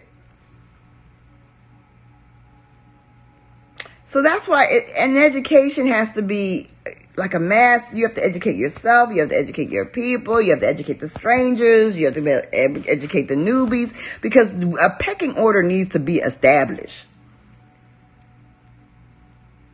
Yeah, we know that the daggone Europeans are gunning for us. There's a reason for that. It's our homeland.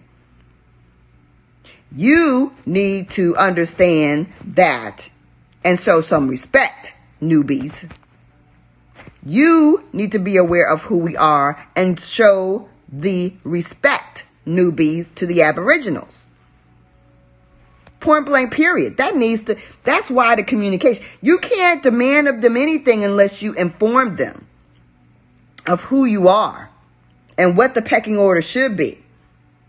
Because I get fired up when I get an attitude of disrespect from a newcomer into this homeland. I get heated.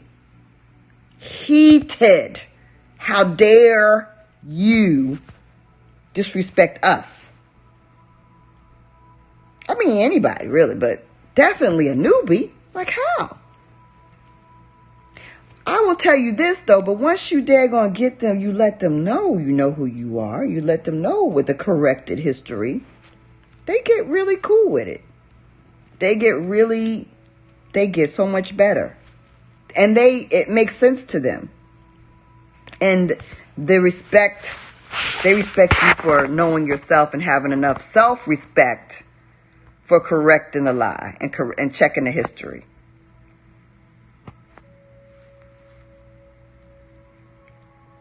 Now, I don't know about all these people who have been false claiming themselves all this time. I'm not going to worry about them. But for us who know who we are, we have a duty to ourselves. We have a duty to... Okay, let's talk about the babies, because really that's what I'm about. I'm about the future. What's the future going to be like for these kids in this COVID world where they are oppressing people?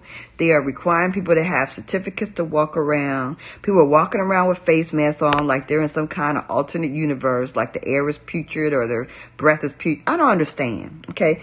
What kind of world's going to be for my grandchildren? That's what I'm worried about. And that's why we have to reclaim the homeland. That's right. Like what the hell can it claim? We lazy and ancestors were poor on farm. Exactly. They weren't even farming. They didn't know how to cook. They didn't know how to farm. They were starving in their putrid cities in England, Europe. They had no money. They had no gold. They had nothing of value.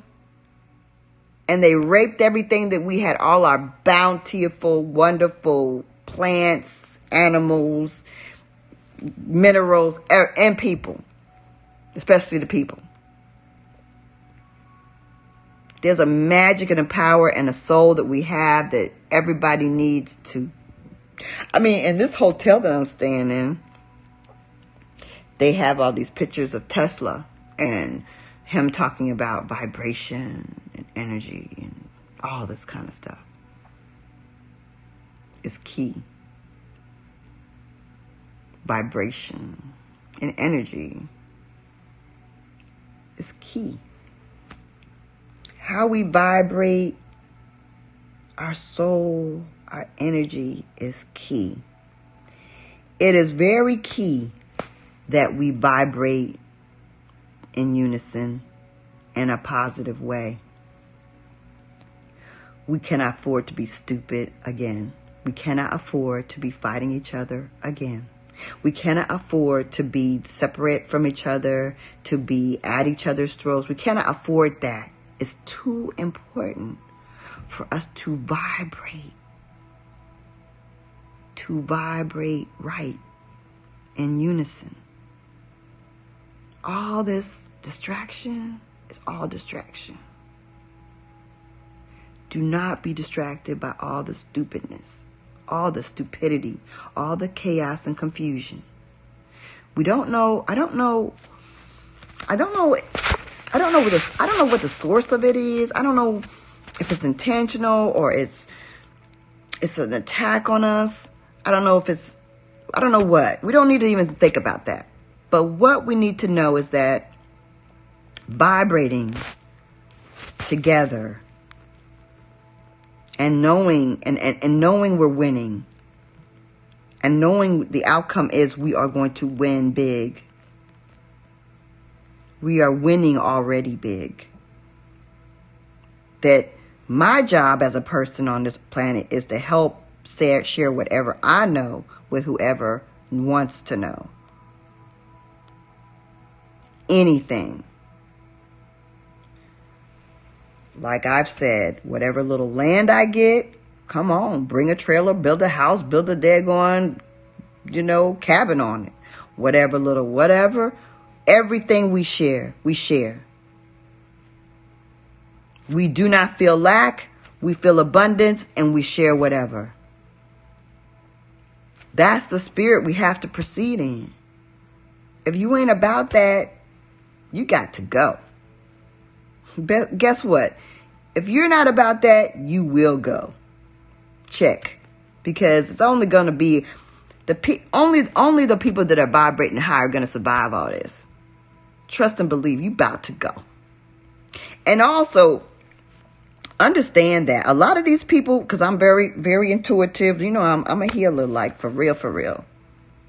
When a lot of these people that die of the COVID, they are so ready to die. I mean, they want to.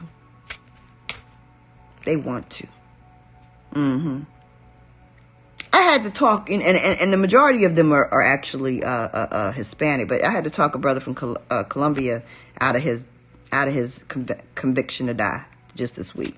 I was just like, bruh, you can live a good doggone life. You can be with your woman. You could live your life. You could live good. You could live good and strong. You're 52, but 52 is young. And you can win. You just got to decide in your mind that you want to win, that you want to live this good life. Because you've been in the hospital for, over 50 days. You fought through all of this. You going to fight all this time to go or to win? Now, a lot of bad, a lot of good was done for him, and then a lot of lazy bad was done. And he needs a lot of pushing and a lot of good, consistent care to get him over that hump, and he could still go to the left. Like I said, you could still just die because you're lack of will, just because it's just whatever. Poor care right now, just going to the care that goes to the left. But he's in that place where he could go either way. You have to decide. You have to get your mind in that right space of what you want. But I can tell you that a lot of these people were in the mindset that they were ready to go. So understand that we are the creators. We are the creators. We create the reality. If you are in fear of this COVID, if you are in fear of the future, or you're in fear of dying, then that is your reality. You created it. Do not allow anybody to create your reality. Don't give them that power. Don't allow them to tell you who to hate, who ain't right, who to love, who to whatever. You create it. You are a creator. What I am encouraging everyone is that Create positive. Vibrate high. Believe in the impossible. Believe that you will connect with your ancestors and find your free land. Believe it's going to come easy. Know it's going to come easy. Know that you have a right and that your ancestors are going to facilitate that right. We are soul people. We are part of this earth, this planet. And the time is now. The reason why all this stuff is happening at this time is to stop our flow. But our flow is not going to stop. Not going to stop. Believe it. Don't believe everything people say and people tell you. Even don't believe me, but believe yourself. Believe your ancestors and believe yourself and believe the Great Spirit. And believe what resonates deep inside of you. And do that. Do that. Get quiet. Get out under the trees. Get out on the soil. Get out into nature.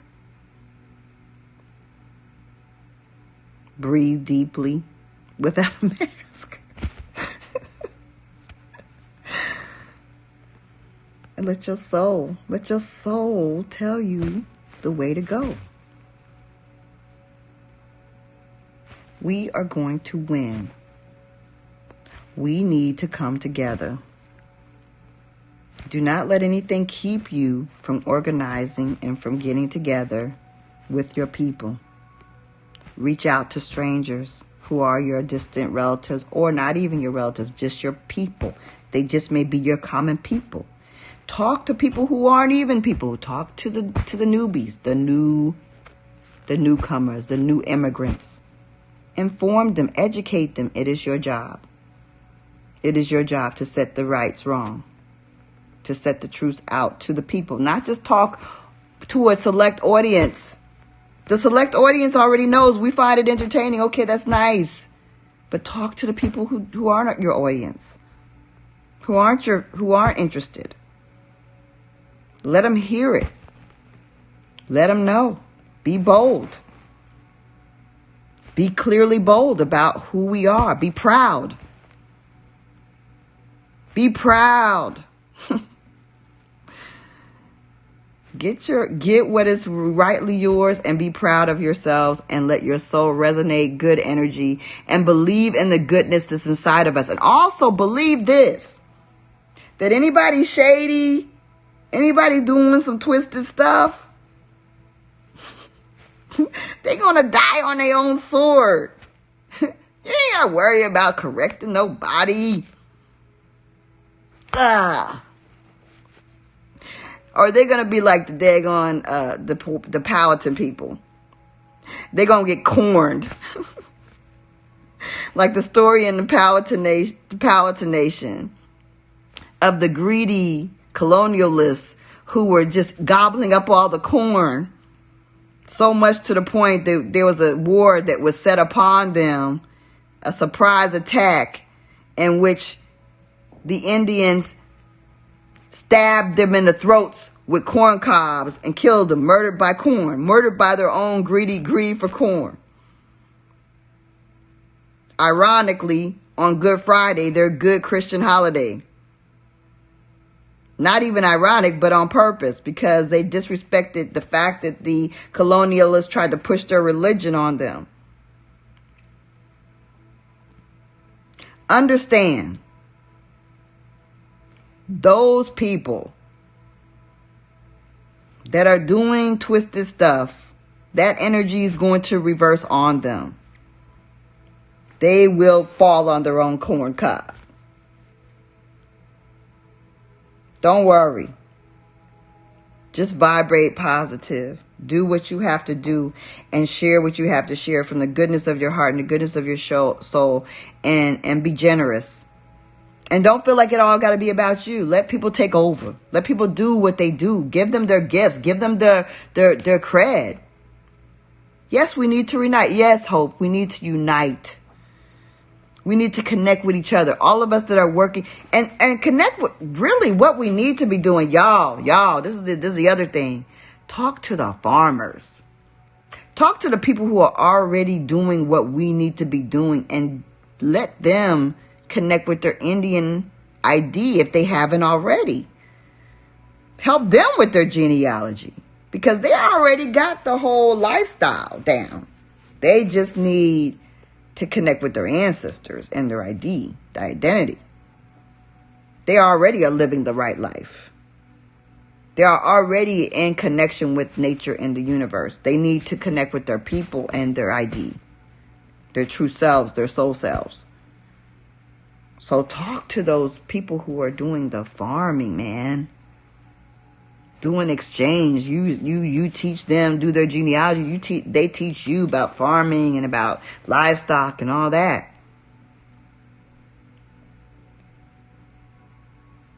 All right. Thank you for the message. Thank you. Yes, exactly. We all need to connect. We all need to come together. You know, like I said, the Accawmackes are hosting the Indigenous Summit in Northampton, Virginia.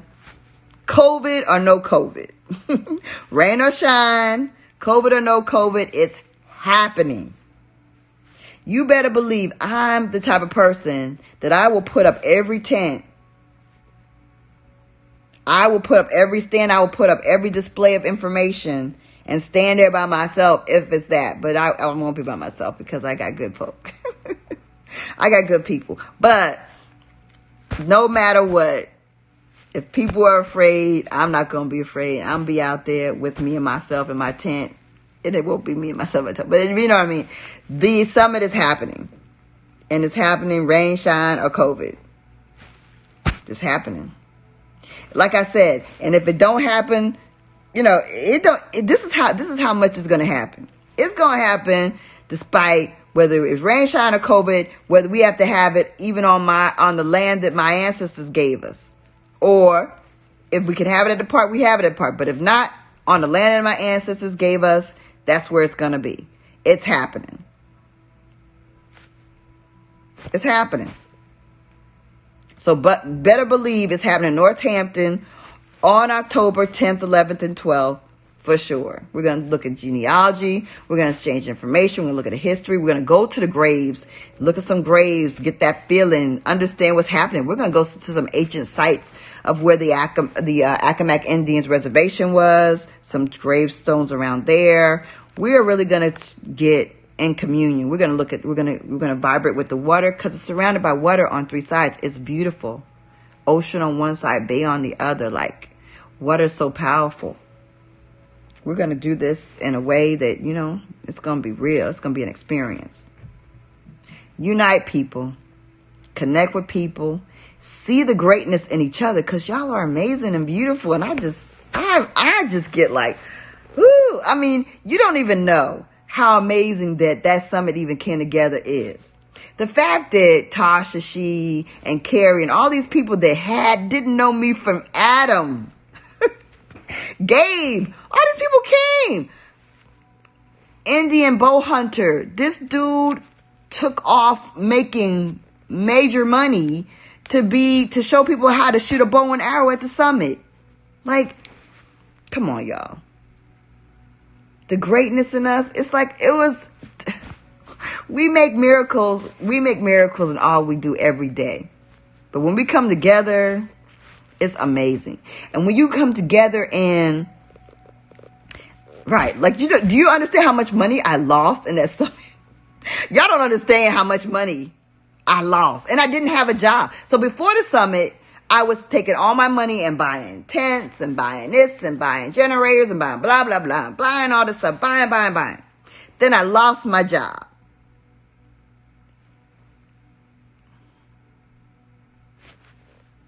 Then I'm begging. I'm begging strangers that I used to date. I'm begging like, oh, I didn't even date him. I'm just begging strangers that I used to know. And I'm begging my family, whatever, to get it to come off. Because when you start a commitment, you have to follow through. And it had to happen. See, people were like putting on Facebook, yeah, this is a scam, this is... Boo! It costs a lot of money to get that off. Banners being made, this and that, signage, da-da-da-da-da. Like, it was a lot of money. And this one's going to be even more because I'm buying more stuff. I'm getting bigger stuff. It's more, you know. So, I mean, and all this talk, and why would you even hate people making money anyway? I had people come to the summit. This woman had never sold her jewelry. She sold her jewelry like a crazy person. She was so happy. This woman that did our food truck, she usually goes to events in Northampton and nobody comes to her truck. She made out great at the summit. We need to encourage and to promote each other in doing our thing. We gladly give our money to Amazon every damn week. Every day. But then we're going to be hating on each other because somebody's making $1? Stop it. Shame on you. Stop being crazy. Slingshots? Oh, that's so cool. Oh my God, how cool is that? You know he was Indian, Lewis.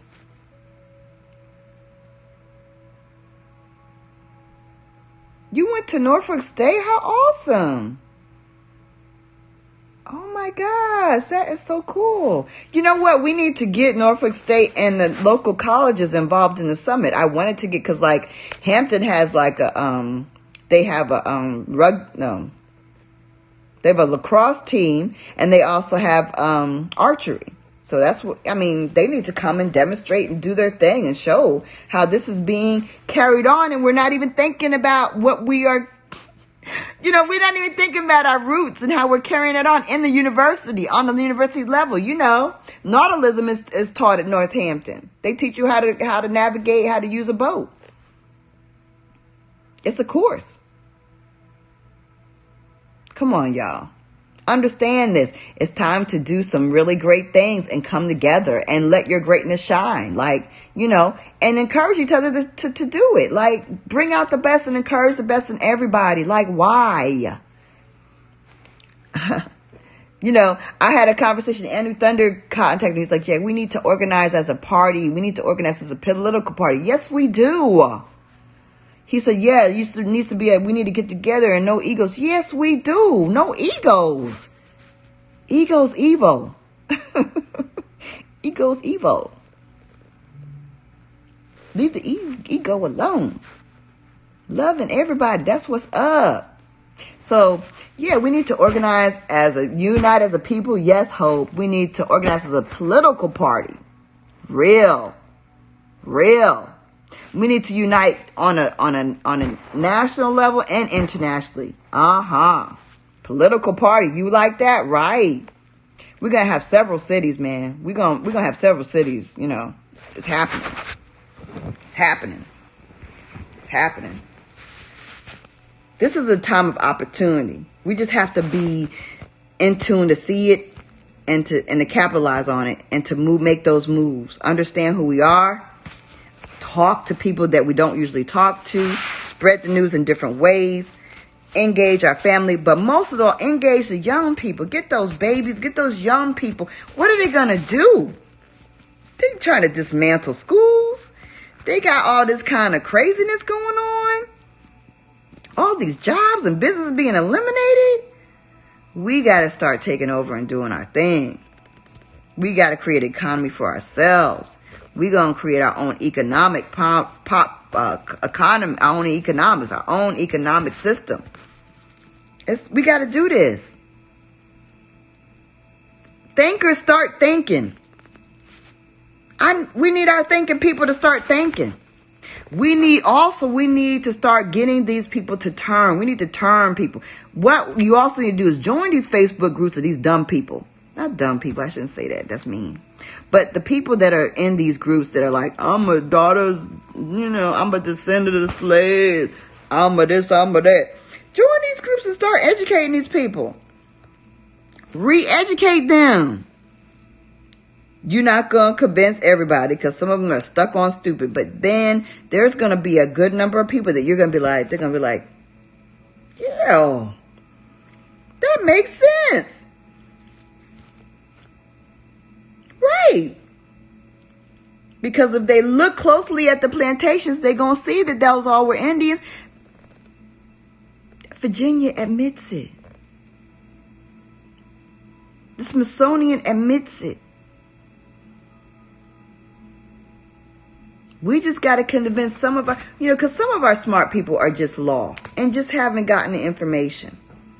I was in a Uber this week and I talked to a boy a young gentleman who's in school and who had his little pledge cane on the dashboard of his car, his little, frat cane. And I was like talking to him about being indigenous, being Aboriginal. And he was like, yeah. I find that the two people I talk to that are active in their frats that I've talked to about it, one of them is my neighbor, God bless him. He passed. He was like, I believe that. He was on it. Very smart person, Lloyd was. Lloyd immediately was like, I'm on that. That's right. I really agree with that. We are the Indians. He was a, child, don't even lie about what fraternity he was in.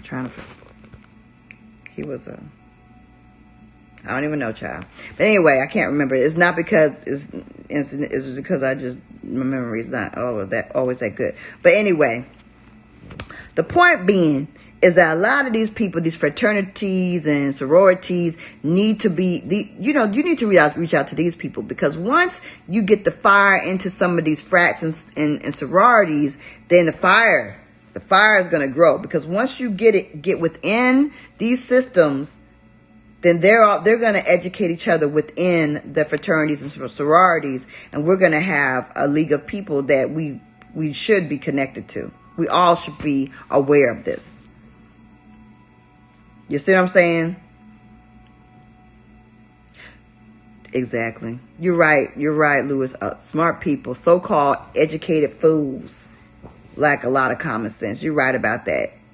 But there are some educated fools, like I said, like Lloyd. He was an educated fool, but he was an educated person, but he had common sense. And like this young man who was my Uber driver, he was like immediately on it. So, but it's really important that we broaden out and get to a lot of people that we expect wouldn't receive it or wouldn't be exposed to this information. What we have to understand is a lot of people just ain't thought that way. And when you are enculturated by an educational system, you just go for what's rote. For what's rote that you are looking at and what's put in your face. And you believe it. But then a real thinking person is going to be like analytical about it. They're going to be like, but yeah, where are the slave ships? And yeah, why are there so many arrowheads, but there are no shackles and chains all over the place? And yeah, why did the Hawaiians look Negroid, but they didn't come from slave ships? An educated person is going to make logical conclusions if they're given the data. And also, why doesn't my DNA connect me to a real African person, cousin? Stuff like that. You know what I mean? That kind of thing. If you bring that to people that are stuck in the system and caught up in the system, it's hard for them to argue these points. Where's your cousins and your DNA? Where's Uganda? Where's, Nigerian cousins? Where's the connection? Where the link up? You can go visit. Email. So I mean, that's basically it. So I'm done. I talked about a lot of different things. I've talked about what was on my heart, and I feel like, I think it feels good that I think the things that I got out. These are the things that I'm working with. These are the things that I'm sharing. These are the things how I'm moving with the Accawmackes, We constantly are talking about, how we're going to make that next move as far as, connecting ourselves with the land and organizing ourselves under our new identity. The problem now today. So, I don't know anything about frats and sorors and their oath. I don't know what their oath is. What is that? What do they oath? What does their oath say?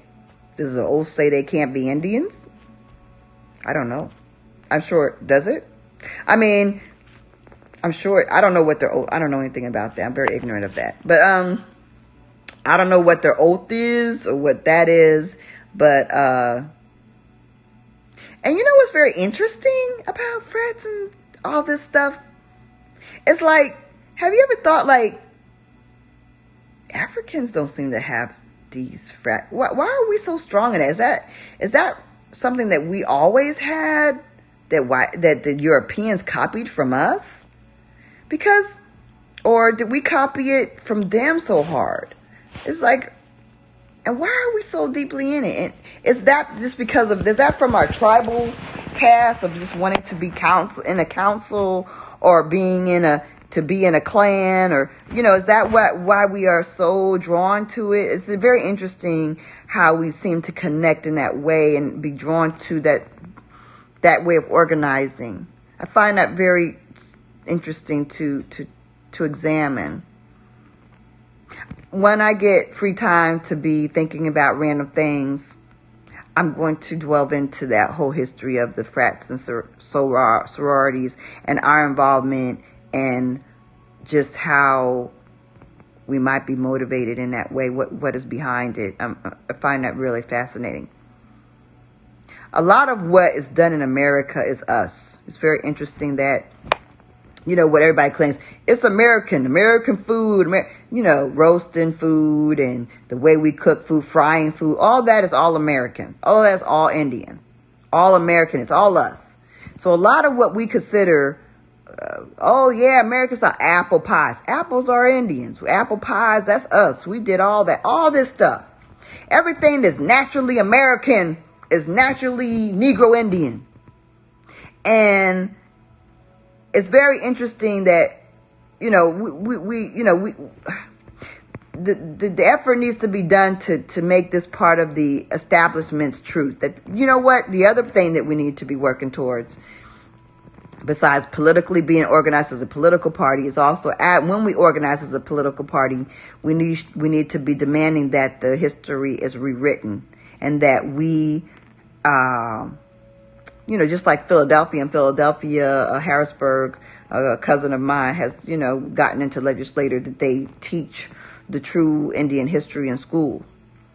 And so that needs to happen all across the nations, all across Americas, because the facts need to be rewritten to the truth. We need to have that happen. And also the other thing we need to do as we organize as a people and unite is to go beyond the Americas and say, England, you owe us. France, you owe us. Spain, you really, really, really, really, really owe us. We need to start saying, you all, not only do you owe us in gold and whatever, but you also owe us in truth and vindication of the truth. You need to support us in the truth that you know to be. Stop lying. Stop being in cahoots on a lie. Truth and history that goes beyond, across the whole world, needs to occur. Anyway, y'all, thank you, y'all, for the time. I don't know. This was a good adventure for me to try something that I've never done. And appreciate it. Thank you all. I really kind of enjoyed this. This was kind of cool. Thanks to you all. And I'm going to end it if I know how. Well, I don't really know how, but I'll figure it out. Let me see. Ooh. I seriously don't want to end this thing. Okay. Let's see.